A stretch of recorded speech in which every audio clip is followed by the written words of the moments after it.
channel Bonish Chawla Education, and in this video we have Suraj Jaiswal here. He is working as a data engineer in Adidas right now, and he is coming from background from Wipro. So hi Suraj, do you want to share your journey and strategy about the data engineering tools like in Adidas or in Wipro? Hi Bhunesh, thank you so much for inviting me on your channel. तो मैं कोशिश करूँगा कि जितना भी answer कर पाऊँ अपना विप्रो के इंटरव्यू से लेके फिर एडिडास मैंने कैसे क्रैक करा और अभी तक मेरा एक्सपीरियंस कैसा रहा। तो विप्रो मेरा फर्स्ट कंपनी था, तो उसका प्लेसमेंट मेरा कॉलेज से ही हो गया था और उसकी प्लेसमेंट जर्नी या फिर कह लो कि इंटरव्यू राउंड्स सिमिलर ही थे as compare to TCS, Infosys, जितने भी कंपनीज करा रही होती हैं। तो हार्डली 2 राउंड उनका होता है। पहले राउंड में तो बेसिक सॉफ्टवेयर इंजीनियरिंग के जो क्वेश्चन होते हैं और मे बी पाइथन में कुछ क्वेश्चन करा लिया, तो ऐसा हुआ था। और SQL के भी कुछ बेसिक क्वेश्चन पूछे थे। और सेकंड राउंड में रोल डिस्कशन इन डेप्थ तो नहीं हुआ था, क्योंकि सर्विस बेस्ड कंपनीज़ में यूजुअली रोल जब आप ज्वाइन करते हो, जिस टेक्नोलॉजी में आपकी ट्रेनिंग होती है, तो प्रोबेबली आपको प्रोजेक्ट भी उसी में दिया जाता है। तो वो दोनों राउंड्स मैंने क्लियर करे। विप्रो में हुआ। विप्रो में मैंने जब ज्वाइन करा तो मेरी ट्रेनिंग पूरी बिग डेटा में हुई थी। तो मेरी किस्मत मैं मानता हूँ थोड़ी अच्छी थी कि मुझे टेक्नोलॉजी भी अच्छी मिल गई ट्रेनिंग के लिए, और लकीली उसके बाद जो प्रोजेक्ट एलोकेट हुआ वो भी बिग डेटा में मिल गया। और क्लाइंट मेरा विप्रो में एयरटेल ही था, तो अच्छा खासा एक्सपोजर मिला मुझे। उसके पहले मैं, जबकि ट्रेनिंग से पहले मैंने सुना भी नहीं था कि डेटा इंजीनियरिंग जैसा चीज़ होता क्या है। तो वहाँ पे मैंने स्टार्ट करा, इंटरेस्ट भी धीरे धीरे आने लगा। तो मैंने उसमें और इन डेप्थ अपनी पकड़ बनाई, प्लानिंग करी, अच्छे से सीखा। और 3 साल लगभग विप्रो के साथ काम करने के बाद फिर मैंने प्लान करा कि अब मुझे स्विच करना चाहिए। और स्विच करते टाइम इनिशियली कई इंटरव्यूज़ में रिजेक्शंस भी मिले। ऐसा नहीं था कि जितने भी इंटरव्यू मैं देते जा रहा था वो सारा क्लियर होते जा रहा था। तो कुछ कंपनीज़ में राउंड 1 2 क्लियर हुआ, किसी में 3 में नहीं हो पाया। तो सिमिलरली करते करते कई सारे कंपनियों में इंटरव्यू दिया, एक्सपीरियंस होते गया, क्वेश्चंस नोट करते गया, जहाँ पे लैग कर रहा था उसको और प्रिपेयर करते गया। फिर एडिडास का अगर बात करें तो एडिडास का HR के थ्रू मेरा कॉल आया, ही ने मुझे रीच आउट करा था। हालांकि मैं नौकरी पे कई बार अपने प्रोफाइल्स अपडेट कर रहा था, क्योंकि कई बार शॉर्टलिस्ट नहीं हो रही थी, या फिर टाइम ही ऐसा चल रहा था कि उतनी ओपनिंग्स नहीं आ रही थी ऑर्गेनाइजेशन में थ्रू तो आउट। HR ने आपको ऑटोमेटिकली ही कॉल किया, वो कहाँ से हाँ, कॉल किया? उन्होंने नौकरी से ही मुझे रीच आउट करा था। ओके। एक्चुअली नौकरी से रिलेटेड मैंने कई सारे यूट्यूब पे वीडियो देख रखा था कि कैसे ऑप्टिमाइज़ करें प्रोफाइल को, कैसे अपना हायरिंग प्रोबेबिलिटी बढ़ाए। तो मैंने कई सारा ट्रिक देखा था कि डेली 9-10 बजे के आसपास मॉर्निंग में अपने प्रोफाइल को डेली अपडेट। रेज्यूमे बोलते हैं कि अपडेट करो, डिलीट एग्जैक्टली करो, हाँ। तो प्रोफाइल आपका लिस्ट एक्टिव रहता है। हाँ अपडेटेड में दिखाएगा जब भी आप कोई भी HR फिल्टर कर रहा होगा कि लास्ट अपडेटेड प्रोफाइल जो भी शॉर्ट लिस्ट होकर आए। बाकी कीवर्ड्स यूज़ करना, जिस भी आप कंपनी के लिए टारगेट कर रहे हो, या फिर तो वो कीवर्ड्स यूज़ करो अपने रिज्यूमे में, अपने प्रोफाइल में, ताकि कोई भी फिल्टर कर रहा है तो आपका रिज्यूमे या फिर आपका प्रोफाइल ऊपर रैंक हो। तो वहाँ से रीच आउट करा। पहला तो टेलीफोनिक इंटरव्यू ही था। बेसिक क्वेश्चंस पूछे गए थे कि आप किस पे काम कर रहे हो, किस कंपनी के साथ काम कर रहे हो। तो जब वहाँ पे वो सेटिस्फाइड थे कि हाँ ठीक है कि ये प्रोफाइल सिमिलर है जो वो लोग हंट कर रहे थे, तो फिर मेरा राउंड 1 उसमें शेड्यूल हुआ था। ओके। तो राउंड 1 में आपसे किस टाइप के क्वेश्चंस पूछे गए थे? क्या वो DSA के राउंड थे, या फिर बिग डेटा भी उन्होंने पूछा, या फिर हाइब्रिड टाइप से था कि दोनों पूछ लिया? मैं बताता हूँ। एडिडास के इंटरव्यू के टाइम पे टोटल 4 राउंड्स मेरे शेड्यूल हुए थे। पहले राउंड में तो टोटली उन्होंने बिग डेटा रिलेटेड क्वेश्चन पूछा था, मतलब starting from my introduction to my current role, मैं क्या काम कर रहा हूँ। वहीं से उन्होंने पूरा वो इंटरव्यू 45-60 मिनट्स का अप्रॉक्स था, उसमें पूरा बिग डेटा का क्वेश्चन पूछा था।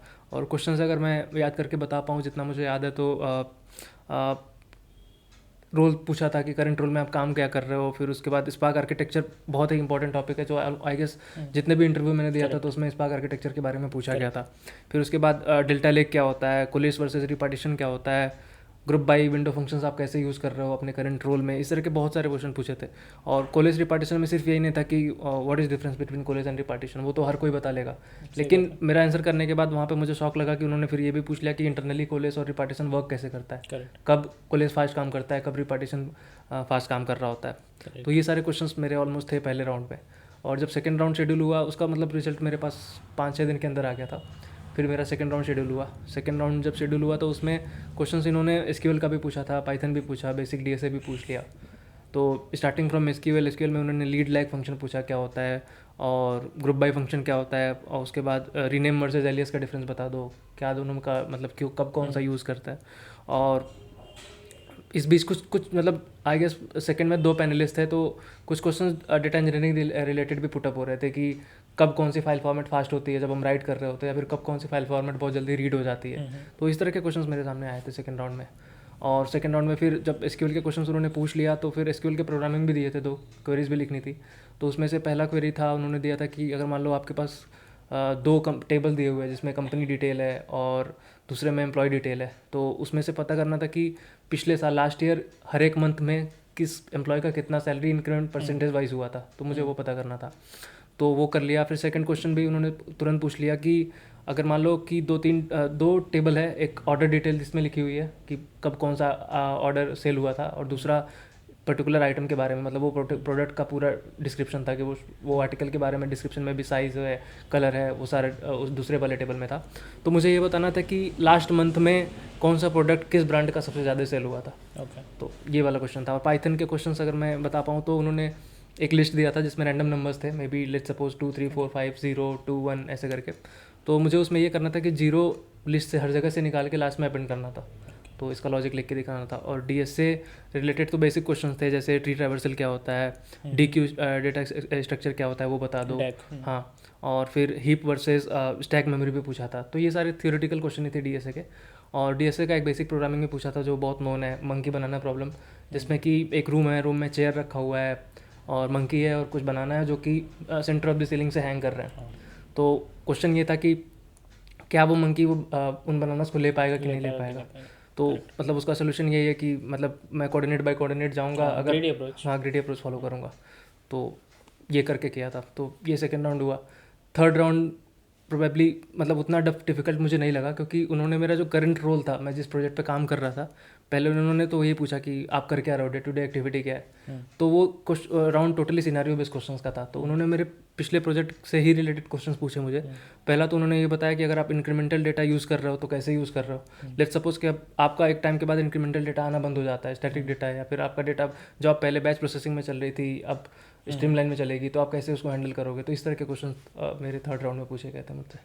और जब ये सारे राउंड्स हो गए तो फिर फाइनली एक राउंड ऐसा भी इन्होंने रखा था जो कि मुझे बहुत अच्छा लगा, कि मेरे ज्वाइनिंग से पहले ही मेरे से डिस्कस किया गया था कि आप हमारे साथ जब ज्वाइन कर रहे होगे तो ये आपका रोल होगा, what things you will be doing with us. तो टीम अलाइनमेंट। हाँ, team alignment role kind of था। तो उसमें मैनेजर और टीएल के साथ वो राउंड था। फिर जाके बाकी सैलरी नेगोशिएशन वगैरह उसके बाद हुआ था। तो थ्रू आउट द प्रोसेस आपको लगभग कितना टाइम लगा? ये मतलब आई गेस ऑलमोस्ट 30-35 डेज़ के आसपास लग गया था। और पैरेलली मेरा विप्रो में नोटिस पीरियड भी मैं सर्व कर रहा था, क्योंकि वहाँ का नोटिस पीरियड काफ़ी ज़्यादा था, 90 डेज़ का था। और एडिडास जब हंट कर रही थी तो इनको इमीडिएट ज्वाइनर चाहिए था।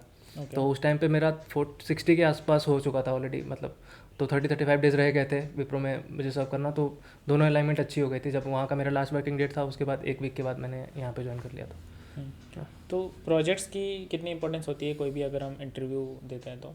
देखिए, मुझे लगता है कि प्रोजेक्ट, अभी पहले के इंटरव्यू का तो मुझे नहीं पता, मैंने 7-8 इंटरव्यूज़ दिए, तो प्रोजेक्ट काफ़ी ज़्यादा इंपॉर्टेंट रोल प्ले करता है। इंट्रोडक्शन में ही हम बता रहे होते हैं कि हम किस प्रोजेक्ट पे करंटली काम कर रहे हैं, और कई बार इंटरव्यूअर उसी से डिसाइड कर लेता है कि ये कैंडिडेट मेरे लिए कैपेबल है कि नहीं है। और कई बार लेट से कि एक राउंड आपका उस प्रोजेक्ट के बेसिस पे ही पूरा डाइवर्ट हो जाता है। तो इंटरव्यूअर को भी ये पता रहता है कि चलो इसने स्पार्क यूज़ किया है, पाइस्पार्क यूज़ किया है, कि एसक्यूएल यूज़ किया है, या पाइथन यूज़ करा है इसने, या फिर कौन सा क्लाउड यूज़ करा है। तो वो तुरंत अलाइन कर लेता है कि हाँ हम अपने कंपनी में भी यही चीज़ें यूज़ कर रहे हैं, तो ये हमारे साथ अलाइन इजीली कर पाएगा। और पूरा राउंड फिर उसी प्रोजेक्ट रिलेटेड पूछ दिया कि डेटा इंजेक्शन कहाँ से करते थे, ट्रांसफॉर्मेशन कैसे करते थे, फिर फाइनल लोडिंग कहाँ पे किया। तो आजकल के टाइम पे या फिर अभी के ट्रेंड्स के मैं देखूँ तो प्रोजेक्ट का इंपॉर्टेंस बहुत ज़्यादा है। अगर आप किसी भी इंटरव्यू में अपेयर कर रहे हो तो आपको अपने प्रोजेक्ट का थॉरो नॉलेज होना चाहिए। हालांकि ज़रूरी नहीं है कि आपने पूरा प्रोजेक्ट खुद से बनाया हो, लेकिन हो सकता है कुछ ही मॉड्यूल पे आपने काम किया हो, लेकिन आप अपने बाकी सीनियर डेवलपर से, पीयर से पूछ सकते हो कि प्रोजेक्ट एंड टू एंड काम कैसे कर रहा है, पूरी नॉलेज हो। बाकी फिर आप इंटरव्यू में बता सकते हो कि मैंने इस पार्ट पे काम किया है, बट फ्लो ये प्रोजेक्ट का पूरा ही है। Okay. And what is the role of DSA in data engineering interviews? See I feel like DSA must नहीं है, लेकिन if you want to get into data engineering, basic DSA आता है कि कब कौन सा डेटा सेट यूज़ करना चाहिए, कब कौन सा ऑप्टिमाइजेशन, कब कौन सा एल्गोरिदम मेरे लिए हेल्पफुल है। अगर इतना आप सिलेक्शन कर पाते हो, ये चीज़ें आंसर कर पाते हो, देन आई गेस आप एंटर तो कर पाओगे। अब आगे की करियर में 3 year 5 year down the line अगर आप और ग्रो करना चाह रहे हो, या फिर अच्छे कंपनीज को टारगेट कर रहे हो, प्रोडक्ट बेस्ड कंपनीज को टारगेट कर रहे हो, तो मुझे लगता है फिर आपको डीएसए पे अच्छी पकड़ बनानी पड़ेगी, क्वेश्चन सॉल्व करने पड़ेंगे, क्योंकि फिर क्वेश्चन आएंगे इंटरव्यू में डीएसए के सॉल्व करने के लिए। तो बहुत ही अच्छी कंपनीज़ के लिए भी हमें डीएसए जो है वो कहाँ तक जाना चाहिए? लाइक ग्राफ के क्वेश्चंस भी सॉल्व करने हैं और डीपी के क्वेश्चन भी सॉल्व करने हैं, या फिर हमें एक बेसिक अंडरस्टैंडिंग मीडियम लेवल तक, लीड कोड मीडियम तक हमें सॉल्व करना चाहिए? मुझे लगता है कि मीडियम लेवल तक अगर किसी ने सॉल्व कर रखे है प्रॉब्लम लीड कोड पे या फिर हैकर रैंक वगैरह पे, तो मुझे लगता है कि वो प्रोबेबली इंटरव्यू उसका अच्छा जाएगा। हाँ, क्योंकि बहुत हार्ड लेवल के क्वेश्चन नहीं पूछते। डीपी भी मुझे लगता है कि इतनी रिक्वायरमेंट नहीं है। अगर आपने बेसिक क्वेश्चंस लगा रखे हैं, इजी टू मीडियम लगा रखे हैं, तो आप इजीली सॉल्व कर पा रहे होगे जो डेटा इंजीनियरिंग राउंड्स में क्वेश्चंस आ रहे होंगे आपके सामने। और स्पार्क की कितनी इंपॉर्टेंस है डेटा इंजीनियरिंग के इंटरव्यूज़ में? क्या से कि स्पार्क इज़ मस्ट। आप मतलब बिगिनर हो या फिर एक्सपीरियंसड हो, किसी भी कंपनी में जॉब कर रहे हो, may be service based company में आपका डेटा इंजीनियरिंग प्रोफाइल है या फिर प्रोडक्ट बेस्ड कंपनी में है, स्पार्क तो आपको आना ही चाहिए, क्योंकि कई बार एक राउंड दो राउंड इंटरव्यू के पूरे बिग डेटा पे ही होते हैं और बिग डेटा में मैक्सिमम क्वेश्चन स्पार्क से ही पूछे जाते हैं। तो स्पार्क तो आपको आना ही चाहिए, और वो भी अगर फ्रेशर हो कल से, कि इतना इनडेप्थ कोई ज़रूरत नहीं है, सरफेस लेवल कर लिया, स्पार्क कब यूज़ करते हैं, कैसे करते हैं, कमांड देख लिया तो ठीक है। लेकिन जैसे ही आप 3 साल 4 साल काम कर रहे हो, जॉब कर रहे हो, फिर स्विच करने के लिए देख रहे हो, तो आपको बड़े अच्छे से उसको समझना पड़ेगा स्पार्क के इंटरनल्स कैसे काम करते हैं। जैसा कि मैंने इंटरव्यू एक्सपीरियंस में भी बताया कि क्वेश्चंस को सिर्फ आंसर करना is not enough for cracking good companies. वो इंटरनली पूछ लेंगे कि how that particular thing is working internally. Coalesce तो चलो ठीक है, that can be use to decrease the partition, repartition में हम इंक्रीज डिक्रीज दोनों करते हैं, but how that particular thing is working internally, तो वो आपको अच्छे से समझना पड़ेगा। और सीक्वल की क्या इंपॉर्टेंस होती है डेटा इंजीनियरिंग इंटरव्यूज में? SQL I will also say कि मस्ट, क्योंकि आप पूरा डेटा के साथ ही काम कर रहे हो। From day one you will be working with data, and to make transactions with data you need SQL। आप बिना SQL के डेटा रीड नहीं कर पाओगे, या फिर जितने भी ट्रांसफॉर्मेशंस होंगे आप SQL को डे टू डे लाइफ में डेली यूज़ कर रहे होगे। तो मुझे लगता है कि, और स्पेशली अगर इंटरव्यू पर्सपेक्टिव से भी बताऊँ तो डेटा इंजीनियरिंग प्रोफाइल में स्पार्क से पहले कई बार SQL को ही इंपॉर्टेंस दी जाती है। अगर आपको SQL अच्छे से आ रहा होगा तो जाके बिग डेटा के क्वेश्चन आपसे पुटअप कर रहे होते हैं सामने। उसके अलावा कौन कौन से कुछ एक्स्ट्रा टॉपिक्स होते हैं, जैसे कि ऑर्केस्ट्रेशन के लिए हम एयरफ्लो यूज़ करते हैं, या फिर हम निफ़ी भी यूज़ करते हैं ड्रैग एंड ड्रॉप करके डेटा को ट्रांसफ़र करने के लिए, तो उसके बारे में आपका क्या ओपिनियन है? सी आई से कि मतलब एयरफ्लो, नाइफाई, ये सब टूल्स ऐसे है कि मस्ट नहीं है। अगर आपको नहीं आता, या फिर ज़रूरी नहीं है कि आपके ऑर्गेनाइजेशन में नाइफाई या फिर एयरफ्लो यूज़ हो ही रहा होगा। हो सकता है कि डेटाब्रिक्स पे डायरेक्टली कोई जॉब डिप्लॉय कर रहा होगा तो वहाँ पे एयरफ्लो यूज़ ही नहीं हुआ उस ऑर्गेनाइजेशन में। लेकिन अगर इंटरव्यूअर ओपन है डिस्कशन के लिए कि आपने अपने करंट रोल में कैसे जॉब डिप्लॉय किया था, then that can be discuss. लेकिन मुझे नहीं लगता कि इंटरव्यू पर्सपेक्टिव से या फिर जॉब क्रैक करने के लिए एयरफ्लो, निफ़ी जैसे टूल बहुत ज़्यादा इंपॉर्टेंट रोल प्ले करते हैं। हाँ, अगर आपने कर रखा है, आपके रिज्यूमे में एडेड है और वो कंपनी यूज़ भी कर रही है, then that can be an added advantage for you, but that is not must I say. और गिट वगैरह तो आना ही चाहिए मुझे एग्जैक्टली लगता है। क्योंकि आप किसी भी टीम के साथ इंडिविजुअली पूरा प्रोजेक्ट तो कर नहीं रहोगे। आप हमेशा किसी ना किसी के साथ कोलैबोरेट होकर कर रहोगे, तो वहाँ पे वर्जन कंट्रोल करने के लिए आपको गिट आना चाहिए, एंड दैट ऑल्सो मतलब अच्छे से आना चाहिए, क्योंकि कोई भी इंटरव्यूअर कभी भी पूछ सकता है कि कैसे आप पुल लोगे, PR कैसे रेस करना है, कैसे मर्ज करना है, then you must be aware of. तो क्या इंटरव्यूज़ में भी गिट के बारे में पूछा जाता है, या इन जनरल बता रहे हैं, या फिर कभी रेयरली आपसे पूछा गया नहीं, है? मेरे एडिडास के इंटरव्यू में भी गिट के क्वेश्चंस आए थे, वो 3rd राउंड में ही आया था, लेकिन बहुत इन डेप्थ नहीं उन्होंने पूछा था। लेकिन दे न्यू कि मतलब जो 2-3 क्वेश्चन पूछे थे वो मैंने आंसर करा, देन दे वेर अवेयर कि हाँ गिट इज़ ओके। तो गिट आपको अवेयर होना पड़ेगा, क्योंकि हर एक कंपनी गिट यूज़ कर रही होगी, तो आपको आना ही चाहिए वो। और आपके पास कोई पैरेलल ऑफर्स भी थे? पैरेलल ऑफर मेरे पास 2-3 कंपनी से थे। मैं कंपनी डिस्क्लोज नहीं कर सकता, या फिर अगर करना Okay. चाहूँ तो बता भी सकता हूँ। मेरे पास 1-2 प्रोडक्ट कंपनीज़ के भी ऑफर थे, सर्विस बेस्ड कंपनीज़ के भी ऑफर थे, लेकिन जब मैंने कंपेयर करा उन ऑफर्स को एडिडास के ऑफर के साथ तो मुझे काफ़ी अच्छा लगा। कईयों का मुझे लोकेशन नहीं सही लगा था, तो इस वजह से मैंने नहीं लिया। और अपने मेरे करंट रोल पे भी एक बार डिस्कशन हुआ कि ऑफर मैच करने के लिए मैंने बोला कि if you can match, then वो लोग भी वहाँ तक नहीं पहुँचे, नहीं रीच आउट कर पाए, तो फाइनली फिर मैंने डिसाइड करा कि मैं एडिडास ही ज्वाइन करूँगा। ओके। तो किस टाइप की सैलरी रेंजेस एक्सपेक्ट कर सकता है? जैसे कोई DE1 है, डेटा इंजीनियर 1 है, या फिर डेटा इंजीनियर 2 है, तो वो किस रेंज में इंडिया में सैलरी एक्सपेक्ट कर सकता है? सर्विस बेस्ड प्रोडक्ट और प्रोडक्ट बेस्ड कंपनीज दोनों में आप बताना चाहें तो? अगर अब मैं इतना इन डेप्थ या फिर एग्जैक्ट नंबर सैलरी स्ट्रक्चर के बारे में बात करें तो सर्विस बेस्ड कंपनी का आइडियली एक फ्रेशर एक्सपेक्ट कर सकता है कि starting from 5-6 LPA to 10-12 lakhs. Ideally service based में इतना ही मिल रहा था। 10-12 भी मैं बता रहा हूँ कि वो एक्सेप्शन है, सभी को उस रेंज का सैलरी नहीं ऑफर हो रहा होगा, but 6-7-8 they can expect ideally. फिर उसके बाद अगर आप प्रोडक्ट बेस के लिए हंट कर रहे हो तो मुझे लगता है कि 10 से 15 तो कहीं नहीं गया। आप कभी भी ज्वाइन कर रहे हो एज ए फ्रेशर, या फिर मे बी थोड़ा भी एक्सपीरियंस है तो, और जैसे ही आपने एक्सपीरियंस गेन करा 2 साल 3 साल, वो वेरी करने लगेगा, फिर प्लस 15 LPA टू 20 लैक्स तक भी जा सकता है। तो सैलरी का स्किल्स और टैलेंट से क्या रिलेशन है, वो आप हमें बता सकते हैं? सी मुझे लगता है डायरेक्टली प्रोफेशनल है। अगर आपके पास स्किल सेट अच्छा है, आपका इंटरव्यू आप अपने अच्छे से दिया है, तो ऑब्वियसली कंपनी भी चाह रही होगी कि वो वैसा कैंडिडेट उनको मिले। तो मे बी आपका एक्सपेक्टेशन 12 लाख हो, लेकिन आपका इंटरव्यू बहुत अच्छे से गया हुआ है, आपके स्किल सेट भी आपने अच्छे से मेंटेन कर रखा है, तो मुझे लगता है वहाँ पे आपको अच्छी सैलरी मिल रही होगी। जितना अच्छा सैलरी है उतना ही अच्छे वो स्किल्स भी हंट कर रहे होंगे कैंडिडेट में। तो पहले मतलब दोनों चल रहा है, आपने स्किल अच्छा कर रखा है, कमांड अच्छा कर रखा है, तो सैलरी भी आपको अच्छी मिल रही होगी। तो जैसे जो इंजीनियरिंग मैनेजर्स होते हैं, मतलब डेटा साइड पे, या फिर प्रोजेक्ट मैनेजर्स होते हैं जो बहुत ही हाई लेवल पे वर्क करते हैं, लाइक 10 to 12 ईयर्स का उन्हें जनरली एक्सपीरियंस होता है, तो उस स्केल पे क्या हम ऐसे एक्सपेक्ट कर सकते हैं कि 70 to 80 लैक्स उनका पैकेज होता है? ऑब्वियसली अगर मैंने जैसे बताया कि 3-4 साल के एक्सपीरियंस में ही आज डेटा इंजीनियर्स 20-25 लाख तक का अर्न करने का कैपेसिटी रख रहे हैं। अब वहीं पे किसी ने 10-12 साल का एक्सपीरियंस गेन कर रखा है, अच्छा खासा कमांड है, टीम को लीड कर रहा है, तो ऑब्वियसली 70-80 LPA तो वो एक्सपेक्ट कर सकता है। ओके। और अभी हम ये पूछना चाहेंगे कि अपाचे स्पार्क जैसे बोला जाता है बैकबोन है डेटा इंजीनियरिंग की, तो उसमें आप थोड़ा और ग्रिल करना चाहेंगे कि किस टाइप के क्वेश्चंस और पूछे जाते हैं अक्रॉस द इंटरव्यूज़, या फिर कौन से जेनरिक क्वेश्चंस होते हैं जो हर इंटरव्यू में कॉमनली पूछे लिए जाते हैं कैजुअली, लाइक कि रिपार्टीशन कॉलेज में क्या डिफरेंस है, ओके इस टाइप मैं से। इस पर थोड़ा सा और इन डेप्थ बताता हूँ। स्पार्क बैकबोन है डेटा इंजीनियरिंग प्रोफाइल्स के लिए, तो ऑब्वियसली कोई भी आप इंटरव्यू के लिए अप्लाई कर रहे होगे, किसी भी कंपनी में डेटा इंजीनियरिंग प्रोफाइल के लिए अप्लाई कर रहे होगे, तो स्पार्क के क्वेश्चंस आपके पास अच्छे खासे आ रहे होंगे। अब उसमें जो कॉमनली क्वेश्चन जो हर इंटरव्यू में ऑलमोस्ट मुझसे पूछा गया था, एक तो था कि स्पार्क का आर्किटेक्चर कैसा है, वो समझाओ, ये मस्ट था। और कई बार आपसे एक जॉब की लाइफ साइकिल भी पूछी जा सकती है कि एंड टू एंड एक जॉब कैसे आप डिप्लॉय करते हो डेटा इंजीनियरिंग में, और लाइफ साइकिल उसकी क्या होती है। उसके बाद विंडो फंक्शंस अच्छे खासे आपको आने चाहिए, क्योंकि पहले तो ये भी पूछ सकते हैं कि कितने विंडो फंक्शंस होते हैं, उनको नेम करो। फिर उनमें से ऐसा मेरे साथ हुआ था कि मैंने जब पूरा नेम कर लिया तो उसमें लीड लैग यूज़ करके एक प्रोग्राम भी दिया था करने के लिए, तो वो भी किया था। उसके बाद how the size of a particular file being written, मतलब जो भी हम आउटपुट कहीं पे राइट कर रहे हैं उनका साइज़ कैसे डिसाइड होता है, ये क्वेश्चंस आ गए थे। फिर कब कौन सा फाइल फॉर्मेट हमें यूज़ करना चाहिए, ठीक है चलो हमने साइज डिसाइड कर लिया कि इतना इस फॉर्मेट में राइट हो रहा होगा, लेकिन कब कौन सा यूज़ करना है, जो आपके स्टेक होल्डर्स हैं वो उनको उनकी क्या रिक्वायरमेंट है, तो वो सब आपको देख के करना पड़ेगा। और डेटा स्क्यूनेस क्या होता है, लेजी इवोल्यूशन क्या होता है, इस तरह के क्वेश्चंस भी मेरे साथ मेरे इंटरव्यू में पूछे गए थे। और मुझे जहाँ तक याद है वाइड वर्सेस नैरो ट्रांसफॉर्मेशन भी पूछा गया था, ये भी इंपॉर्टेंट क्वेश्चन है और कई सारे इंटरव्यू में रिपीट हुआ था। ओके। हाँ।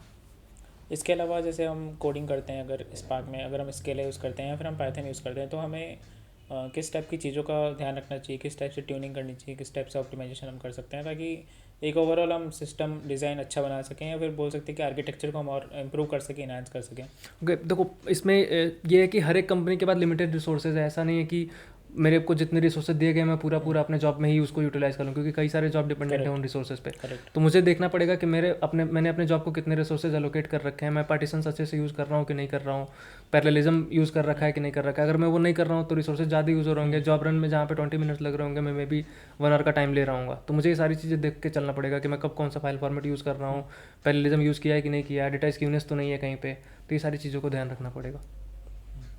और आपका क्या ओपिनियन है कि batch processing versus real time processing? अब ये डिपेंड करता है कंपनी टू कंपनी। कई सारे कंपनियों में जो इनपुट डेटा रिसीव हो रहा होता है वो बैच प्रोसेसिंग फॉर्मेट में होता है, कईयों में रियल टाइम है। जैसे एग्जांपल के टाइम तौर पे ले लो, एक कंपनी टेलीकॉम कंपनी है या फिर एक OTT बेस्ड कंपनी है, तो इनके पास रियल टाइम डेटा प्रोसेस हो रहा है कंटिन्यूसली डेटा। जैसे ट्विटर है, फेसबुक है, इंस्टाग्राम है, इन पर रियल टाइम डेटा प्रोसेस हो रहा है। तो इनका इनको आप ट्रेडिशनल जो डेटा को हैंडल करने के लिए टेक्नोलॉजीज आती थी, सिर्फ SQL हुआ या फिर बेसिक जो टेक्नोलॉजीज पहले यूज होती थी वो हैंडल नहीं कर सकती थी, तो ही हमने इंट्रोड्यूस किया था कि चलो अब हम बिग डेटा को इंट्रोड्यूस करते हैं। तो अभी आजकल मार्केट में क्या ट्रेंड चल रहा है और कौन सी कॉमन टेक्नोलॉजीज है जो अक्रॉस द कंपनीज यूज़ हो रही है, जो भी बिग डेटा प्रोसेसिंग कर रही है, एनालिटिक्स कर रही है, तो कौन कौन सी टेक स्टैक हम बोल सकते हैं कि जनरल कॉमन है, मतलब हर कोई यूज़ कर ही रहा है? ठीक है, तो मैंने विप्रो में भी काम करा, एयरटेल के साथ, फिर अभी एडिडास में भी जॉब कर रहा हूँ। तो मैंने जो देख रखा है कि स्पार्क आपको आना ही आना चाहिए। वो किसी भी प्रोफाइल पे किसी भी कंपनी में डेटा इंजीनियरिंग के लिए अगर आप अप्लाई कर रहे हो तो आपको स्पार्क आनी चाहिए। ओके। सेकंड थिंग इज़ कि SQL आपको अच्छे से आनी चाहिए, क्योंकि आप हमेशा डेटा को ही क्वेरी कर रहे होगे, तो आपको SQL भी आनी चाहिए। ओके। उसके बाद जो बेसिक टूल्स हैं जैसे एयरफ्लो है, जॉब शेड्यूल करने के लिए ETL टूल इसको बोलते हैं, तो हर एक कंपनी ऑलमोस्ट एयरफ्लो यूज़ कर ही रही होती है। और अगर वो एयरफ्लो नहीं यूज़ कर रही है, इसकी जगह पे ऑल्टरनेटिव कुछ यूज़ कर रही है, जैसे डेटाब्रिक्स में भी हम जॉब डिप्लॉय करते हैं। ओके। अगर आपने एयरफ्लो पे काम कर रखा है तो मुझे लगता है कि डेटाब्रिक्स पे भी जॉब डिप्लॉय करने में आपको इशू नहीं होने वाला, क्योंकि सिमिलर आर्किटेक्चर फॉलो होता है वहाँ पे भी। और फ्लिंक भी मैंने देखा है कि आइडियली हर एक कंपनी ऑलमोस्ट यूज़ कर रही है, काफका यूज़ कर रही है मैसेजिंग क्यू के लिए। तो ये ऐसे कुछ टेक्नोलॉजीज़ हैं यहाँ पे, टूल्स हैं जो आइडियली हर एक कंपनी यूज़ कर रही है और आपको अच्छे से आना चाहिए। तो अभी आपने जैसे रिसेंटली एडिडास ज्वाइन किया है, तो आपको कैसा मतलब वर्क कल्चर लग रहा है, किस टाइप का टेक स्टैक है, किस टाइप का डेटा आप हैंडल कर रहे हो, तो आपका ओवरऑल कैसा एक्सपीरियंस है? तो अभी हमारे पास पिछला कंपनी जब मैं था, जैसे मैंने बताया एयरटेल, तो वहाँ पे टेलीकॉम का डेटा सेट था। तो वहाँ का डेटा सेट और यहाँ पे जब मैं एडिडास में आया तो मुझे यहाँ पे रिटेल का डेटा सेट मिला। बहुत तो difference दोनों है। में ही काफ़ी ज़्यादा डिफरेंस है। वो टेलीकॉम का डेटा बिल्कुल ही इरिलेटेबल है, कोई भी रिलेशन नहीं है दोनों में। करेक्ट। तो मुझे आइडियली शुरू के 2-3 महीने बहुत टाइम लगा समझने में कि डेटा सेट यहाँ पे एक्चुअली है क्या, कौन से डेटा सेट में क्या क्या डेटा आ रहा है। कई सारे कॉलम्स ऐसे हैं कि कंफ्यूजिंग है कि वहाँ पे भी रिटेल का डेटा है, यहाँ पे भी रिटेल का डेटा है, लेकिन कौन सा मुझे कंसीडर करना है। तो उन चीज़ों को समझने में टाइम लगा। और एनवायरनमेंट जो हम यहाँ पे यूज़ कर रहे हैं वो डेटाब्रिक्स यूज़ कर रहे हैं पूरी प्रोग्रामिंग के लिए, और जॉब डिप्लॉयमेंट भी हम डेटाब्रिक्स से ही कर लेते हैं। ओके, लास्ट क्वेश्चन कि कैसा स्कोप है मार्केट में आगे भी, फ्यूचर में हम बोले 10 साल बाद तक भी कैसा डेटा इंजीनियरिंग का स्कोप है, कैसे सैलरीज होंगी, क्या क्या एक्सपेक्टेशंस हम देख सकते हैं? देखिए, आज के टाइम पे अगर हम देखें तो हर एक जगह से डेटा प्रोड्यूस हो रहा है। मे बी सोशल मीडिया पे देख लो, यूट्यूब देख लो, कंटेंट क्रिएटर्स आज के टाइम पे बढ़ते ही जा रहे हैं, बढ़ते ही जा रहे हैं। तो हर एक प्लेटफॉर्म पे जितना भी डेटा क्रिएट हो रहा है, या फिर बिजनेसेस देख लो, इंडस्ट्रीज देख लो, सबके पास डेटा है। उन डेटा को यूज़ करके हम आगे कई सारे बिजनेस डिसीजंस भी ले रहे हैं। कई सारी कंपनियां बेस्ड ऑन पास्ट डेटा आगे का अपना डिसीजन ले रही हैं कि आगे हमें कितना सेल करना है, कितना ऑप्टिमाइजेशन करना है। तो मुझे लगता है कि डेटा का जॉब कहीं नहीं जाने वाला। Be data analyst, data engineering, data scientist, आने वाले 10 साल में भी इसकी डिमांड बहुत रहने वाली है। और मुझे लगता है विद टाइम ये कम नहीं और बढ़ते ही जाएगा, क्योंकि जितना ज़्यादा डेटा प्रोड्यूस होगा उतनी ज़्यादा उसको हैंडल करने के लिए कंपनियों के पास रिक्वायरमेंट आएगी। उन रिक्वायरमेंट को फुलफिल करने के लिए और मैनफोर्स चाहिए होगा उनको। ओके, तो जैसे कि अब चैट जीपीटी आ गया, एलएलएम आ गया है, तो कहते हैं कि कई लोग कहते हैं कि जॉब चली जाएगी, और कई लोग कहते हैं कि जॉब माइग्रेट होगी, और कई लोग कहते हैं कि भाई ये हमारी हेल्प कर रहा है, डेवलपर्स की हेल्प कर रहा है। तो इस पर आपका क्या ओपिनियन है? आपको ऐसा क्या पर्सनली फील होता है? मुझे लगता है कि इसमें हमें घबराने की ज़रूरत नहीं है कि एआई, एमएल या फिर ये इस तरह के एलएलएम्स आ गए हैं तो हमारी जॉब चली जाएगी। मुझे लगता है कि आपको इनकॉर्पोरेट करना ज़रूरी है। आप ये नहीं कह सकते कि उसके बिना मैं रह लूँगा या फिर आई सर्वाइव इन मार्केट। आपको वो सीखना ही पड़ेगा कि आने वाले टाइम में जो काम आप मे बी 10-15 मिनट या फिर 1 घंटे मैनुअली करते थे, उसको आप using these ChatGPTs and LLMs आप उसको ऑटोमेट कर सकते हो, जल्दी से कर सकते हो। तो आपको वो अपने उसको अडॉप्ट करना पड़ेगा। अडॉप्ट करते हो तो मुझे लगता है कभी भी जॉब जाने वाली नहीं है। हाँ, माइग्रेशन टर्म में हमेशा माइग्रेट हो रहे होंगे आप एक प्रोफाइल से दूसरे प्रोफाइल पे, या फिर जो ट्रेडिशनली आप डेटा सेट या फिर जो भी ट्रेडिशनल मेथड आप यूज़ करते थे किसी प्रॉब्लम को हैंडल करने के लिए, वो चेंज होगा। आप मान लीजिए, एक एग्जाम्पल के तौर पर लीजिए, आप किसी डेटा सेट का स्कीमा बना रहे हैं। तो स्कीमा बनाने के लिए पहले हम मैनुअली बनाते थे कि कॉलम नेम ये होगा, इसमें हम इंटीजर टाइप का डेटा सेट होल्ड कर रहे होंगे। लेकिन आप आज के टाइम पे वो चैट जीपीटी से करा सकते हो। आपको Correct. हर एक कॉलम का स्कीमा डिफाइन करने की ज़रूरत नहीं है। आपने कॉलम नेम दे दिया, चैट जीपीटी आपको स्कीमा क्रिएट करके दे देगा। हाँ, अगर लगता है आपको कि कहीं कंफ्यूजिंग है या फिर कोई कॉलम का स्कीमा सही से डिफाइन नहीं है, तो उसको आप मैनुअली करेक्ट कर लो। तो वही है कि पैरेलली दोनों चलेगा। ऐसा नहीं है कि चैट जीपीटी अलोन पूरा डेटा इंजीनियर्स का रोल या फिर जो भी उनकी रिस्पॉन्सिबिलिटी वो हैंडल कर लेगा, और ना ही आने वाले टाइम में बिना चैट जीपीटी या फिर एलएलएम यूज़ किए हुए डेटा इंजीनियर सर्वाइव कर रहे होंगे, क्योंकि वही काम कोई आपसे जल्दी कर देगा चैट जीपीटी या फिर ये सब यूज़ करके, और आप उसको ज़्यादा टाइम ले रहे होगे, तो कंपनी ऑब्वियसली उसको प्रीफर कर रही होगी। तो आपको अडॉप्ट करने की ज़रूरत है, उसको सीखिए, और विद टाइम मुझे लगता है कि वो हो जाएगा manage. Okay, thank you Suraj for coming on this channel and sharing our precious time. Thank you so much बोनेस for inviting me, and hopefully ये हेल्पफुल होगा जितने भी व्यूवर्स ने इसे देखा होगा। Sure, thank you.